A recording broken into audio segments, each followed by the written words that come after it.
সুপ্রিয় দর্শক, আসসালামু আলাইকুম। নিউজ বাংলা 24-এ আপনাদেরকে স্বাগতম। প্রথমেই জানিয়ে দিচ্ছি সংবাদ শিরোনাম। মানুষের সমস্যার সমাধান করাই আমাদের রাজনীতি, যা বললেন নাহিদ ইসলাম। আমরা যেন কোনো নির্বাচন চাই না, যা বললেন জামায়াত আমির শফিকুর রহমান। আইনের অস্পষ্টতার সুযোগ জনগণের উপর নিপীড়ন চলে, যা বললেন নজরুল ইসলাম খান। কুষ্টিয়ায় জুলাই নিয়ে ফেসবুকে আপত্তিকর মন্তব্যের অভিযোগে পলাতক পুলিশ কনস্টেবল বরখাস্ত। যাদেরকে মুজিববাদদের নতুন পাহারাদার বললেন নাহিদ ইসলাম। এতক্ষণ শুনছিলেন সংবাদ শিরোনাম। পুরো খবর পেতে ভিডিওটি শেষ পর্যন্ত দেখুন। সর্বশেষ খবর পেতে চ্যানেলটি সাবস্ক্রাইব করুন। এবার বিস্তারিত। জাতীয় নাগরিক পার্টির এনসিপির আহ্বায়ক নাহিদ ইসলাম বলেছেন, মানুষের সমস্যার সমাধান করাই আমাদের রাজনীতি, জনগণের পাশে দাঁড়ানোই আমাদের মূল কাজ। আমরা মনে করি জনগণই আমাদের বৈধতা। গতকাল শুক্রবার পৌনে 12টার দিকে ঘোড়াঘাট পৌর শহরে গাইবান্ধা মোড়ে জুলাই পদযাত্রা উপলক্ষে আয়োজিত পথসভায় একথা বলেন নাহিদ ইসলাম। সভায় সভাপতিত্ব করেন এনসিপির ঘোড়ঘাট উপজেলা শাখা প্রধান সমন্বয়কারী আব্দুল মান্নান সরকার। নাহিদ ইসলাম বলেন, যেই স্বপ্ন নিয়ে তরুণরা রাজপথে নেমে এসেছিল, সেই স্বপ্ন নিয়ে আপনার ছেলেমেয়েরা রাস্তায় নেমে এসেছিল, আন্দোলন করেছিল, স্বৈরাচার হটিয়েছিল। সেই স্বপ্ন অবশ্যই আমাদের বাস্তবায়ন করতে হবে। আমরা ঐক্যবদ্ধভাবে থাকব। আপনাদের এখানে যারা সংগঠনে আছেন, তারা ঘোড়াঘাটিবাসী মানুষের পাশে দাঁড়াবেন। আমরা ঐক্যবদ্ধ থাকব, সংগঠনের বিস্তার ঘটাবো জেলা, উপজেলা, গ্রাম ও ওয়ার্ড পর্যায়ে। চাঁদাবাজি ও সন্ত্রাসের বিরুদ্ধে প্রতিবাদের আহ্বান জানিয়ে নাহিদ ইসলাম বলেন, চাঁদাবাজ, সন্ত্রাস এগুলোকে ভয় পাবেন না। প্রতিবাদ করতে যখন আমরা শিখেছি, এটা আমাদের জারি রাখতে হবে। এটা যদি জারি না রাখি, তাহলে নতুন করে স্বৈরাচার তৈরি হবে। আমরা স্বৈরাচার হটিয়েছি, নতুন করে স্বৈরাচার আসতে দেব না। নাহিদ ইসলাম আরও বলেন, আগামী 3 আগস্ট ঢাকার শহীদ মিনারে আমরা বড় একটা কর্মসূচি করব। সেদিন আমরা আমাদের জুলাই ইস্তেহার ঘোষণাপত্র এবং উত্তরবঙ্গের মানুষের আশা আকাঙ্ক্ষার সনদ জাতির সামনে উপস্থাপন করব। আমরা যে রকম গণ অভ্যুত্থানের বিজয় লাভ করেছি, আগামী দিনগুলোতে আগামী সংসদে জাতীয় নাগরিক পার্টির বিজয় লাভ করবে। পথসভায় আরও বক্তব্য দেন এনসিপির জ্যেষ্ঠ যুগ্ম আহ্বায়ক সামান্তা শারমিন, সদস্য সচিব আক্তার হোসেন, উপস্থিত ছিলেন সংগঠনের কেন্দ্রীয় সংগঠক মেহেরাজ শাহরিয়ার, ঘোড়াঘাট উপজেলা শাখার যুগ্ম সমন্বয়কারী মোজাম্মেল হক, সদস্য আইয়ুব আলী, শাহাবুল ইসলাম প্রমুখ। নির্বাচন নিয়ে সবাইকে প্রস্তুত থাকার আহ্বান জানিয়েছেন বাংলাদেশ জামায়াত ইসলামীর আমির শফিকুর রহমান। তিনি বলেছেন, আমরা যেন কোনো নির্বাচন চাই না। আজ শনিবার সকাল 7:15টায় ফেনীতে যাওয়ার পথে ঢাকা চট্টগ্রাম মহাসড়কে কুমিল্লা সদর দক্ষিণ উপজেলার পদুয়ার বাজারে এক পথসভায় কথা বলেন তিনি। শফিকুর রহমান বলেন, নতুন পুরনো বুঝি না, ভবিষ্যতে যে কোনো ফেসিবাদের বিরুদ্ধে কঠোর প্রতিরোধ গড়ে তুলতে হবে। যে রক্তের মাধ্যমে স্বৈরাচার বিদায় হয়েছে, সেই রক্তের সঙ্গে কাউকে বেইমানি করতে দেব না। তাদের রক্তের মূল্য আমরা পরিশোধ করতে চাই। আমরা চাই এই ধরনের আত্মত্যাগ যেন জাতিকে বারবার দিতে না হয়। কাজেই আগামী নির্বাচন সুষ্ঠু হওয়ার উপর সেটা নির্ভর করবে।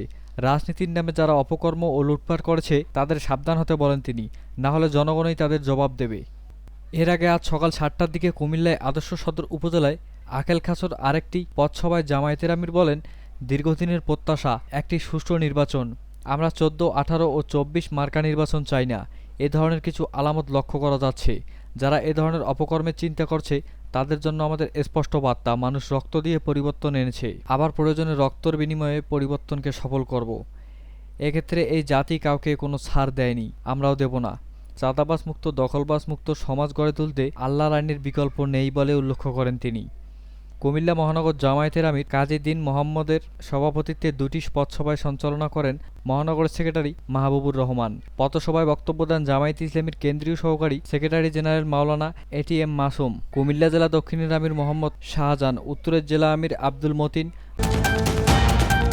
বিএনপির এসআই কমিটির সদস্য নজরুল ইসলাম খান বলেছেন, আইনের অস্পষ্টতার সুযোগে যারা আইন প্রয়োগ করে, তারা জনগণের উপর নিপীড়ন চালায়। আইনে যদি অস্পষ্টতা থাকে এবং জনগণ হয়রানির শিকার হয়, তাহলে সেই অস্পষ্টতা দূর করার কর্তব্য যারা আইন করেন তাদের।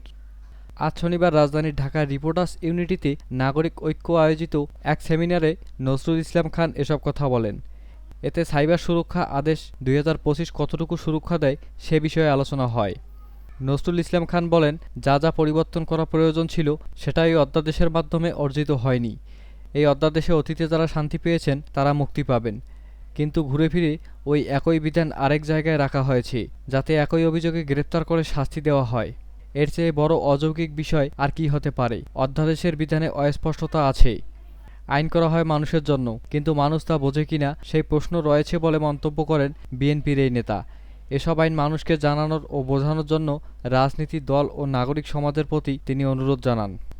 যারা আইনের অপব্যবহার করে এবং ব্যত্যয় ঘটিয়ে জনগণের উপর নিপীড়ন চালায় তাদের শাস্তির বিধান ও জবাবদিহির বিধানও থাকা উচিত বলে মনে করেন এই বিএনপির নেতা। তিনি আরও বলেন, বাংলাদেশের গুরুত্বপূর্ণ কর্মকাণ্ডও চলে ঐক্যমত্য কমিশনের।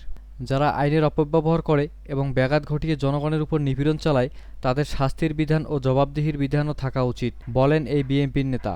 তিনি আরও বলেন, বাংলাদেশের গুরুত্বপূর্ণ কর্মকাণ্ড চলে ঐক্যমত্য কমিশনে। সেখানে অনেক বিষয় নিয়ে আলোচনা হলেও এই সাইবার সুরক্ষা অধ্যাদেশ নিয়ে আলোচনা নেই। সেমিনারে সভাপতির বক্তব্যে নাগরিক ঐক্য সভাপতি মাহমুদুর রহমান মান্নান সাইবার সুরক্ষা অধ্যাদেশের ৩৫ ধারার বিনা পরোয়ানায় গ্রেপ্তারের বিধানের সমালোচনা করেন। তিনি বলেন, যদিও সরকার বলছে বিধানটি আগের মতো উন্মুক্ত নয়, সংকুচিত করা হয়েছে, কিন্তু পুলিশ কোনো সীমাবদ্ধতায় থাকে না। যে আইন নেই তার উপর পুলিশ কাজ করে, এই অধ্যাদেশ রাখা যাবে না। দেশের আইনশৃঙ্খলা পরিস্থিতি ও মব ভায়োলেন্স সমালোচনা করেন মান্না। সাবেক প্রধান নির্বাচন কমিশনার নুরুল হুদাকে বাড়ি থেকে বের করে যেভাবে মব তৈরি করা হয়েছে তার সমালোচনা করে বলেন, এটা কোন সংস্কৃতি? তিনি অন্যায় করলে তাকে বিচারের মাধ্যমে শাস্তি দেন। জুলাই নিয়ে সামাজিক যোগাযোগ মাধ্যমে ফেসবুকে আপত্তিকর পোস্ট করার অভিযোগে পুলিশ কনস্টেবল ফারজুল ইসলাম রনিকে সাময়িক বরখাস্ত করা হয়েছে। আজ শনিবার দুপুর ২টার দিকে কুষ্টিয়ার পুলিশ সুপার মিজানুর রহমান সাংবাদিকদের এই তথ্য নিশ্চিত করেন। গত মঙ্গলবার ১ জুলাই বিকেলে ব্যক্তিগত ফেসবুক অ্যাকাউন্ট থেকে জুলাই নিয়ে আপত্তিকর পোস্ট করেন কুষ্টিয়ার ট্রাফিকের কর্মরত পুলিশ কনস্টেবল রনি। এ খবর ছড়িয়ে পড়লে মঙ্গলবার রাতে রনিকে গ্রেপ্তার ও দৃষ্টান্তমূলক শাস্তি দাবিতে পুলিশ সুপারের কার্যালয়ের সামনে কুষ্টিয়ার ঈশ্বরদী মহাসড়ক অবরোধ করে বিক্ষোভ করে বৈষম্যবিরোধী ছাত্র আন্দোলনের নেতাকর্মীরা। এ সময় রনিকে ক্লোজ করে পুলিশ লাইনে আনা হয় এবং একটি তদন্ত কমিটি গঠন করা হয়। তদন্ত কমিটির রিপোর্টের ভিত্তিতে আজ তাকে বরখাস্ত করা হয় বলে জানা যায়। তবে ফেসবুক পোস্টে রনি দাবি করেন তার ব্যবহৃত অ্যাকাউন্টটি হ্যাক হয়েছিল। পুলিশের ভাষ্য, ছুটিতে গিয়ে ওই পোস্ট দেন রনি। এরপর থেকে তিনি কাজে ফিরেননি, রয়েছে আত্মগোপনে। কুষ্টিয়ার পুলিশ সুপার মিজানুর রহমান বলেন, ট্রাফিক বিভাগে কর্মরত পুলিশ কনস্টেবল ফারজুল ইসলামকে সাময়িক বরখাস্ত করা হয়েছে। এর আগে তাকে ক্লোজ করা হয়েছিল। ফারজুল ইসলাম রনি ঝিনাইদহের শৈলকুপ উপজেলার দহকুলা গ্রামের মৃত জালাল উদ্দিন মৃধার ছেলে। তিনি ২০২৩ সালে ১৩ জুন থেকে কুষ্টিয়ার ট্রাফিক বিভাগে কর্মরত ছিলেন। বৈষম্যবিরোধী ছাত্র আন্দোলনে কুষ্টিয়া শাখার সদস্য সচিব মোস্তাফিজুর রহমান বলেন, পুলিশ কনস্টেবল রনি বরখাস্ত হওয়ার খবর জেনেছি, তবে তাকে দ্রুত গ্রেপ্তার করে আইনের আওতায় আনতে হবে। রনি ছুটিতে ছিল, এখন পুলিশ লাইনে কাজে যোগদান করেনি বলে জানা গেছে। বর্তমানে সে পলাতক রয়েছে। জাতীয় নাগরিক পার্টির এনসিপির আহ্বায়ক নাহিদ ইসলাম বলেছেন, জুলাই ঘোষণাপত্র ও সনদ নিয়ে টালবাহানা চলছে। জুলাই ঘোষণাপত্র অবশ্যই নতুন সংবিধানে যুক্ত হবে। জুলাই কেবল কোনো আবেগের বিষয় নয়, জুলাই আমাদের রাজনৈতিক ইশতেহার, রাজনৈতিক গন্তব্য। জুলাইয়ের পথেই আগামীর বাংলাদেশ পরিচালিত হবে।